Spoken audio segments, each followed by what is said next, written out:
Okay, now we are officially live. So we've been chatting a little bit before, but welcome to the stage. Welcome to the Joy of Life stage, Javier. Thanks. If you would allow me, I would really like to introduce you real quick to the audience. Please do, So yeah. you're the founder of the Listener app, which is True. spelled without an I or an E. True. The Listener app, it aims to be a safe space or a safe place for people help each other out anonymously to express themselves fully.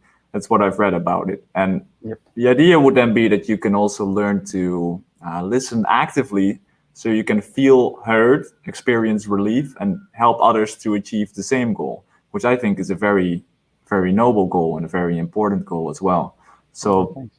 in today's talk, we'll keep it very practical, and you will show us 7 ways that can have a great impact on our happiness and the happiness of others. So I think Yeah. that fits the theme almost perfectly, right? The joy of life. Yeah. I'm really curious to see what you have to say. So please take it away. Okay. Thanks a lot, Simon. Thanks a lot.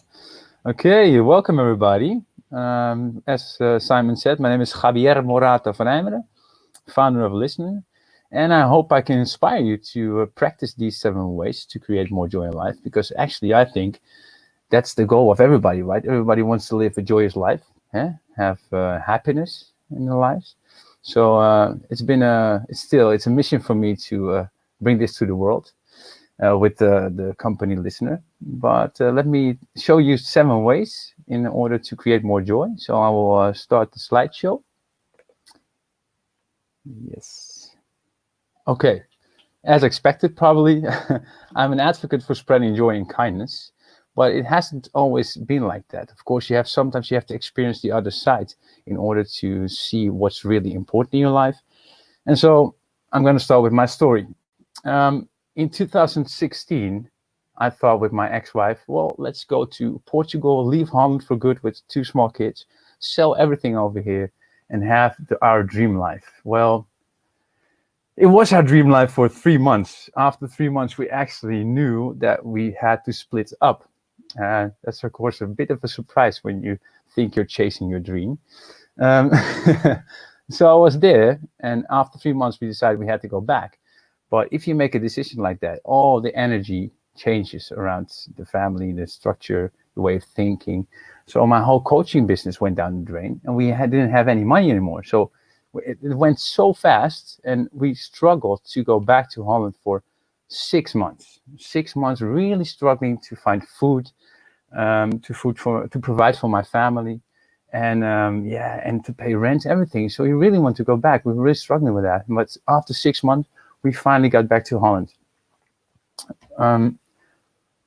But yeah, of course, you come back to Holland, split apart, different life, and I went on living with my parents, with my son. But I constantly ran into people who knew me, who were asking about my situation in Portugal. Why are you not in Portugal? You were living your dream life, right? And so I constantly had the feeling I had to tell everybody what happened. So I constantly was reflected about the failures I made. And if you have that several times in a day, well, it makes you think like you're a really huge failure. So I felt miserable. I was constantly reflected with failed immigration, failed marriage, failed company, a failure. So I started to isolate myself. And of course, if you isolate yourself long enough, loneliness comes up. And from loneliness, you get to depression. And I felt so depressed that I even had suicidal thoughts. And of course, I was never going to commit suicide because I have 2 amazing kids. But the thoughts were there, and that really messed me up. And of course, I tried to communicate that with people around me, but I actually experienced that was kind of hard because I always got the wrong the wrong response. So the strange thing is when people love you, they cannot see you in pain for some reason, and although it's from a good place of their hearts, people have the tendency to fix your problems and give you unwanted advice. Because they want to take your pain really fast, and that's not possible because you're responsible for your own pain. The only thing you need is somebody who really listens to you.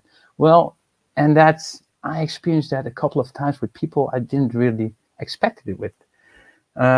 I expected it with people around me, but not with strangers. Well, stranger acquaintances, a little bit of both. And sometimes I had a conversation with somebody that was really putting an effort in trying to understand me, while that person didn't know me very well. And the feeling I got after those conversations was so liberating. I could feel a sense of ease and finding some space for joy. And then I thought, I want this more often, but I was still struggling to find that. And a few years later, it became the birth of a listener. So I thought I wanted to bring this to the world. And out of this whole experience, yeah, the 7 ways, the ways that I like to learn, my How to Live book is what I'm going to show you. And the first way is choose vulnerability. Yeah. As I forgot to mention, well, I'm quite nervous for today. It's my first live webinar. I did a couple of pre-recorded ones. I've been on stage for a group of people, but never a live webinar like this. So talking to a camera and knowing that there are people on the other side. So it freaks me out, but I'm still going to do it. So this is a part of vulnerability. Choose vulnerability. Say the truth. Brené Brown, a master of vulnerability, said, you either walk inside your story and own it, or you stand outside your story and you hustle for your worthiness. And you can compare it to everybody carrying a backpack, okay? In that backpack are a lot of books. And in those books are your life stories written down, yeah? If you close that backpack, you don't open it up, and you walk up the mountain, and the top of the mountain is different for everybody. It's the thing you want to achieve. You walk up, and it feels like a struggle. The weight is carrying you down. So in order for you to reach the top, you have to feel, I've got to win this. I have to overcome this. Keep pushing through. And some people can't handle it, and they fall down, and they lose. But the truth is, it's not about winning or losing. It's about having the courage to show up and be seen. So what if you put that back in front of you, get those books out, lay them out in front of you, open the pages, and let everybody see the pages. You've got nothing to fear anymore because it's you. And everybody has their unique story. Everybody's got those books. Even the persons that seem to have great self-confidence, they have their books as well. But the beautiful thing about this is, and that will make it maybe a little bit easier to do this, is that within those different kind of stories, we all have the same emotions. Yeah, we all have them, and from that place, their true connections are made. So because we're the same on that level. Now, Bob Marley said something beautiful here. Being vulnerable is the only way to allow your heart to feel true pleasure, and I experienced that. Also with this, I start with my life story. I need to get it out there. Have to know who I am, actually. This is my story. This is me. This is what makes me unique. And if you can tell yours, then we can connect, okay? And the second way, express how you feel more often. Talk about all your challenges, either the small ones, but also the big ones, both of them. And talk about the emotions connected to that. It's about vulnerability again, but then expressing what you feel. Yeah. And talk about all emotions, not only joy, because you see in social media that, and there's nothing wrong with social media. It's good for spreading joy. You see a lot of beautiful pictures on Instagram about relationships, holidays, material stuff. Okay, there's nothing wrong with that. But we should address the other side as well. And the other side is fear, anger, disgust, and sadness. And you should never suppress those. Sigmund Freud said, unexpressed emotions will never die. They are buried alive and will come forth later in uglier ways. You can compare this with, let's say, an irritating colleague. He or she does something all the time, doesn't even matter what it is, but you don't say anything of it. You just let it go.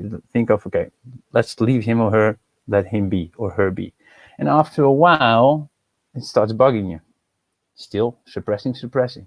And sometimes, suddenly, bam, everything comes out. A huge explosion of emotions.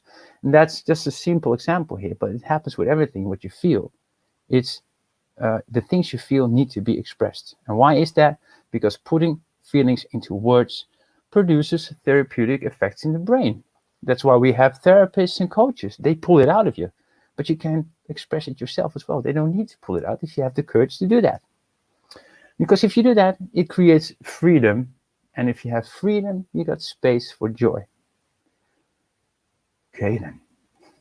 The third one, acts of kindness. I'm an advocate for kindness, so this one is really important for me.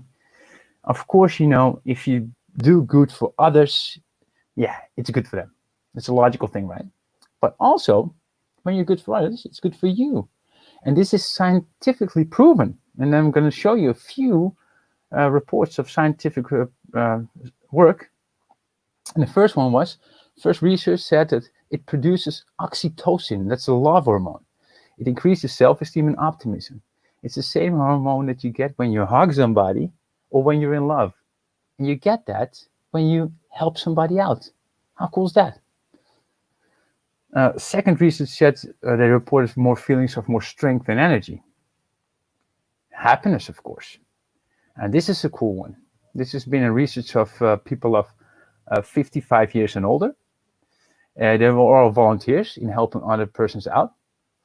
And they did some health tests before and after. And they said that those tests said that it has a stronger effect than exercising 4 times a week. So being kind to somebody has a stronger effect than exercising 4 times a week. So a greater lifespan. Well, that's worth it, I guess, right? You experience the helper's high. They call it like that because the helper's high makes serotonin. And serotonin heals wounds, calms you down, and makes you happy. So with this in your head, you see why it's so important for me to be there for others and do stuff for others and putting yourself aside for the moment. And that's why I love this quote. I'm a sucker for quotes, by the way. So every act of kindness grows the spirit and strengthens the soul. Why is that? And if you have an act of kindness, you have to put yourself aside. You call it the ego, the personality. You have to put it aside for a second, yeah, to help the other out. So there's no thing for yourself in that manner at first, okay? So it grows the spirit and strengthens the soul because you get rewarded. You get rewarded with a good feeling. And that's worth it, right? Okay. Number 4, learn how to listen. Listener, listen, obvious. But it's so important because nowadays we're so used to, experience it really often, to passive listening. And I'm sometimes guilty of it myself as well. So I'm aware of that. So sometimes I see myself doing that and I correct myself. But it's a natural response. It's like you're listening to somebody who's speaking to their story. What kind of story it is doesn't really matter. But you're connecting the dots to your own experiences. And as soon as the other one stops talking, you take over with your own story, with your experiences. And that's not really listening. That's just hearing, hearing what the other says and then waiting for your turn. But that's not listening. Listening is active listening. And active listening is listening with the intent to understand somebody. So it's really putting yourself aside for a moment and really trying to understand what that person is saying. And why is that so important? Because it's the most basic need for a human being. It's the most basic need is to be understood. And it's intrinsic to human relationships. Yeah. So when you do that to each other, there's true connection. And if you do that well, it's a powerful gift and actually a talent. And now, why is this so important to practice? Is when Javier said, you get treated in life the way you teach people to treat you. Yeah. So practice the art of listening because what you give comes back. I'm a strong believer of this. So if you practice the art of active listening, you do that to a person. I believe strongly that it comes back to you in different ways when you need it. 5, being an empathic role model. I'm a person with a lot of empathy. And empathy is important in society. And I will show you why. It helps us understand how others are feeling so we can respond appropriately to a certain situation. Yeah. And the state of empathy could operate as a problem solver. That's why it's so important in society, not in society from a country and a nation, but globally. Yeah. Stephen Covey said, when you show deep empathy towards others, their defensive energy goes down and positive energy replaces it. That's when you get more creative in solving problems. So see why this can be so important to solve issues between nations. Yeah, if we put yourself aside for a second and really try to understand why the other is operating in a certain way, their defensive system goes down, and there's space for true connection, true communication. So empathy should be so important on the agenda to build up on. Yeah. Also, it's also understanding a situation from another perspective, right? So I can give you an example with this one. If you see a newspaper, in a newspaper it says, "Man robbed a bank," for instance. Automatically you think, what a bad man, he should be in jail for that. But from a point of empathy state of mind, you can also find out why the person did that. And let's say that man was just hit rock bottom, and he has a family at home, and he lost his job, couldn't find a new job, was almost evicted out of his house with his young kids, and couldn't. I'm not talking about myself, by the way. Never robbed a bank. And really couldn't provide for his family, and out of desperation he did this. Your whole way of thinking shifts, right? Instead of, man, robbery, go to jail. Okay, he still has to serve his time in jail, of course, but what he did, but still, see the example here. That's why empathy is so important. It's understanding somebody. It's a different way of connecting. This is important because I struggled with this up till the last year. So I think 37 years of my life, yeah, I always made the error between empathy and sympathy until a year or so.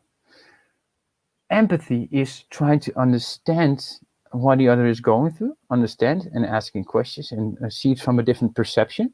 Yeah. But while staying the same in your own emotions.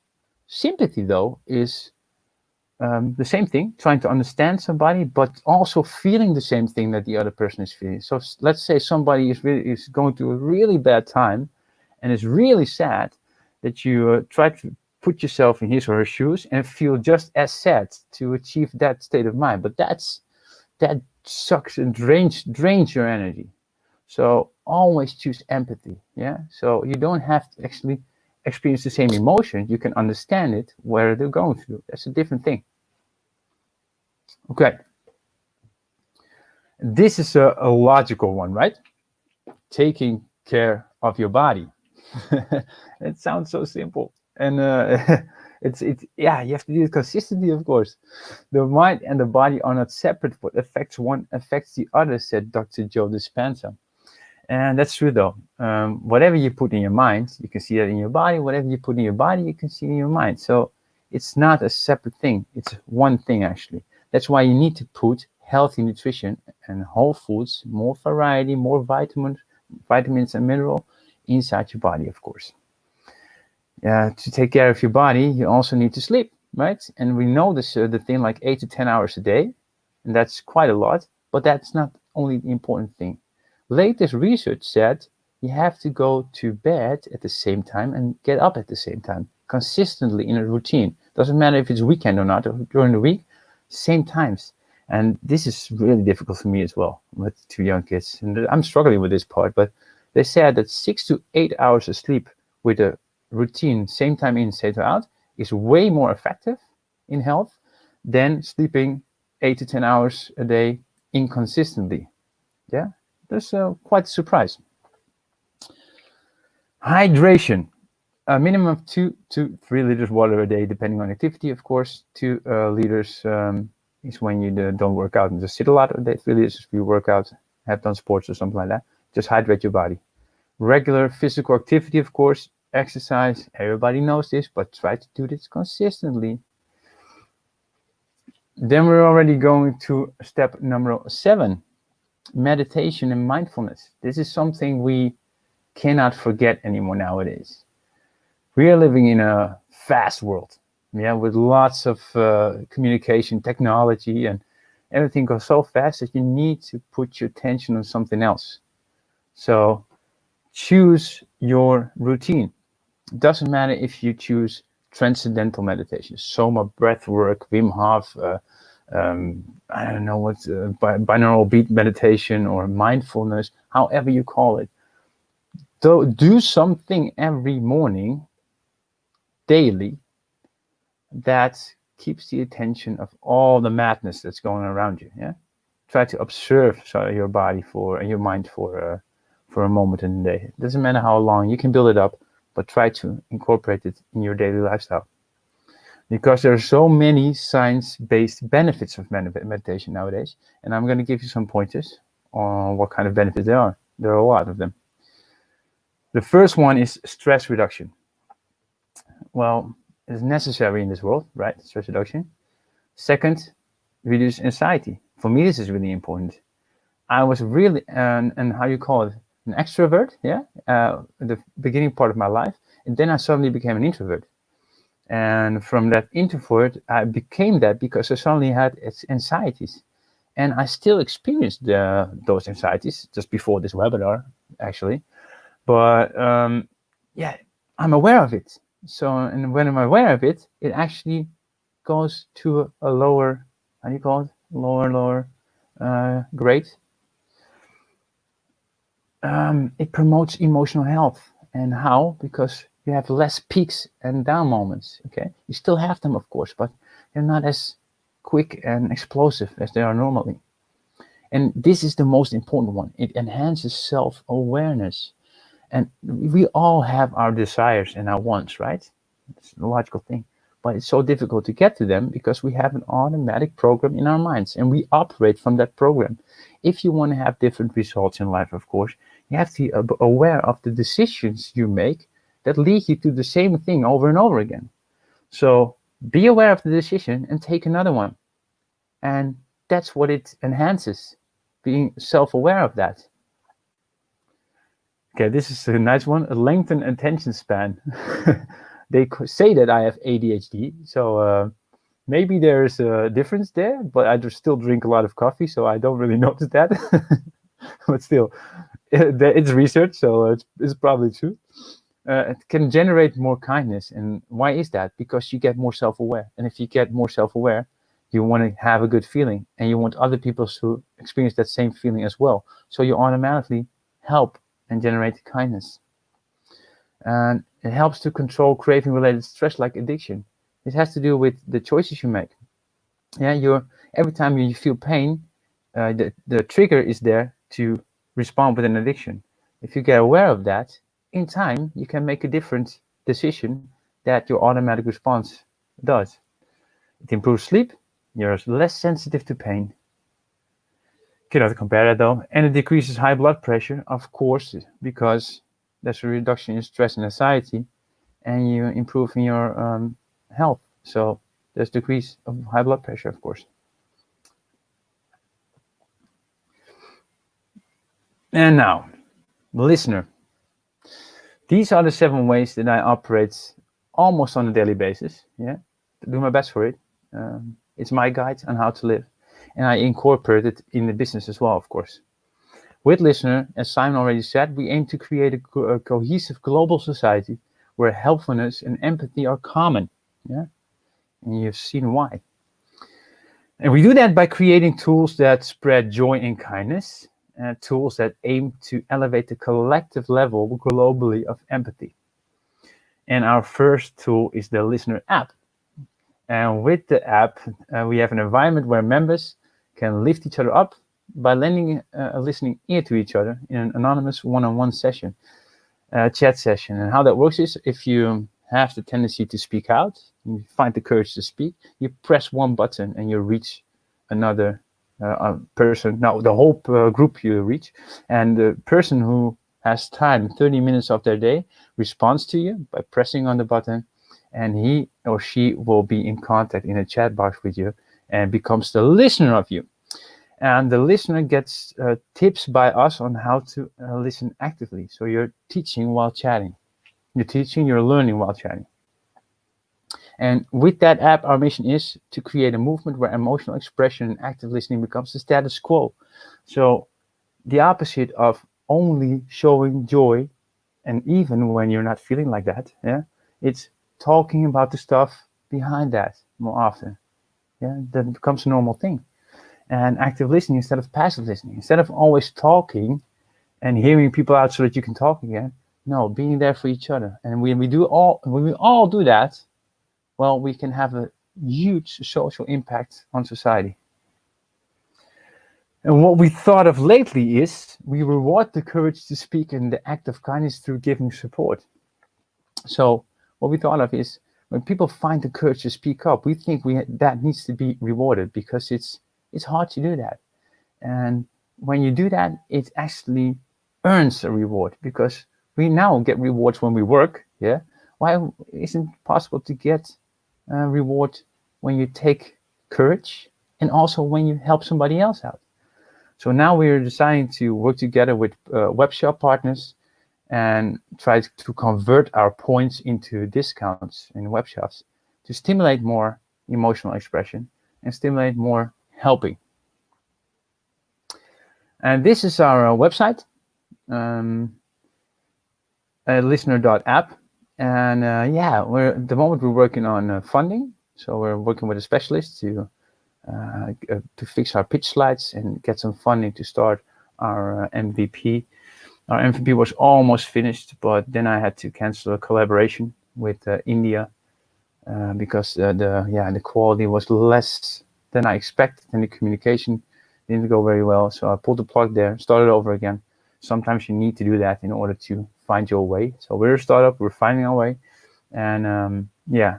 So hopefully we'll see each other in the future. Yeah, regarding with the listener, and if you want to have a chat about listener, you can always reach me through the social media, Instagram. But social media is Simon is going to show that later, and Instagram is the listener app. And if you have questions, you can ask me now. Let me see. I'm gonna put it on a different. Hey, I see Simon coming back again as well. Hey, Back. Simon.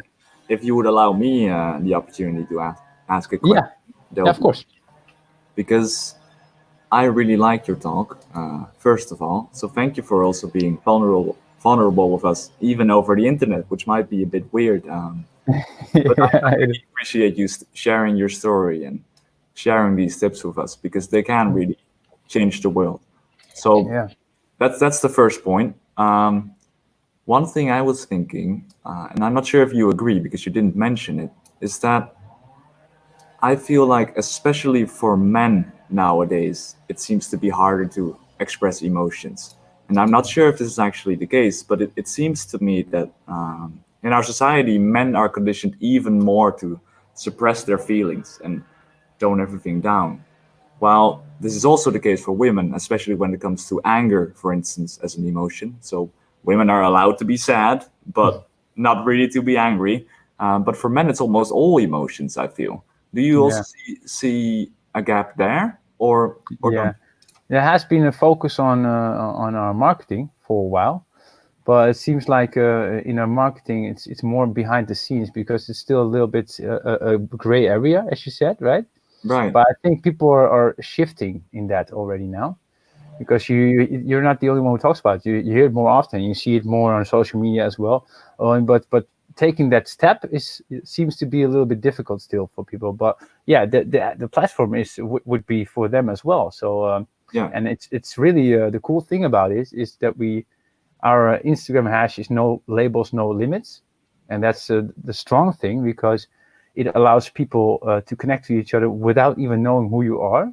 If you're a man, woman, or if you're out of India, Belgium, it doesn't really matter. You're just there to help another person out. So that could be a man, and for a man, it's really an opportunity here to speak out because they don't know that you're a man. They know nothing of you, and It it's doesn't just really matter, anyways, does it? no. So and that's really cool that you help somebody out without knowing the culture, gender, profession, or whatever, because you're there to learn something from a person and be there for that person, and the other one just to courage to speak out for themselves. So that's yeah. I think that's the power of of our chat of our I think it's an app. absolutely amazing idea. And also, if you choose to be vulnerable, well, very often you almost immediately feel less vulnerable, right? Because it's sort of Yeah, out. It's out in the open. You've shared yeah, it. Now it doesn't seem all that bad anymore. So No, it's like you can either choose to blow yourself up, yeah, and just act like you're a tough guy, or you can just say, "Phew, I experienced this," and then it falls off. right, What I forgot to say inside the presentation as well, with vulnerability, I start talking about by being nervous, right? And Mhm. after that, it disappeared because I forgot to say it. Exactly. It's a life hack. Well, Yeah. that's So everybody experienced it live now. well. Thank you very much for your time. I see we're Yeah, no worries. actually right on time, so you've timed this perfectly, Javier. Yeah, thanks, man. Thanks for the opportunity. Of course, and I'm looking forward to seeing the app. Other, anyone that's watching now or later can contact you through the slides we've shown before. I Yeah, can put the Facebook community on the screen real quick yeah. for anyone that's interested, and then I'm really looking forward to what you'll create. Do you have any time or any idea when it will be done, when it will actually launch? Yeah, well, we have somebody working with us on funding, and he is really enthusiastic and thinks we have a big shot in getting funding. Okay, So, and if that is, that would be September, and then you should think of 6 to 8 weeks further if everything goes well. So I think in late 2020. amazing. I'm Yeah. looking forward. Thank you so much Okay, for your man. Hey, thank you, time. man. Have Bye a great bye. day. All right. See ya. Bye bye.